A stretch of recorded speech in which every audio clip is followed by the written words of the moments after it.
Now, Public Protector Advocate Busisiwe Mkhwebane is alleged to have colluded with the Presidency and State Security to undermine the authority of the Reserve Bank. The details are contained in a new affidavit filed in the North Gauteng High Court this week. It reveals and alleges that Mkhwebane met with the two parties to discuss amending the Reserve Bank's constitutional mandate just weeks before she released her Bankorp report. In the affidavit, the Reserve Bank says the Public Protector was not frank about these meetings in the report. It says she lists interviews and meetings held during the investigation, but says there's a glaring omission that the list does not include a meeting with the Presidency. The Reserve Bank says discussing aspects of her report with the Presidency undermines the independence of her office. The Central Bank also says the Public Protector did not include the transcript of the meeting with State Security Agency in the record.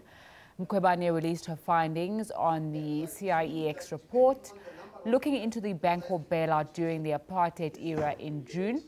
The remedial action to amend the Constitution has already been set aside by the High Court. I would want to set the record straight. During my investigation of the CX, after sending the Section 79 or the provisional report, remember the provisional report was mentioning the very same issue that the government wasted money to pay CX to do that investigation. So, and then as well, the Presidency was also involved, but then during the investigation only President Mbeki was interviewed, and as well the State Security only Billy Mahlobo was not Billy Mahlobo, Billy Masetla was interviewed. So after then preparing a Section 79 which has been sent to the Presidency, to ABSA, to Reserve Bank.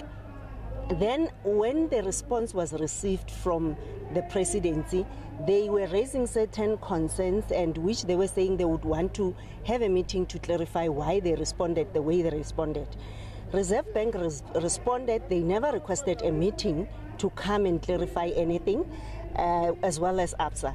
The State Security, I met with them because I wanted to make sure that indeed what Mr. Masetla is saying, that the money was paid to CX to do that particular investigation, indeed is the true reflection of what information I'm having. So I was verifying the information.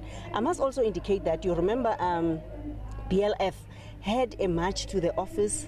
They kidnapped some, or they hold some stuff in the office, so the case was opened. So they also wanted to meet with me, especially regarding the CX report, the state of capture and Bapoba Mohale cases. I met with them. They also raised the concern about CX, which I said, no, we are still investigating, but if they've got any information which they would want us to check, then we can incorporate. They also then requested us to give more information or to check whether there was any tax implication. Therefore, also we interacted with SARS to check those tax implications. What I'm saying is nothing is wrong with me calling upon any person during my investigation. So there's nothing wrong in that. I was following up on the report and making sure that the report captures whatever is supposed to be captured.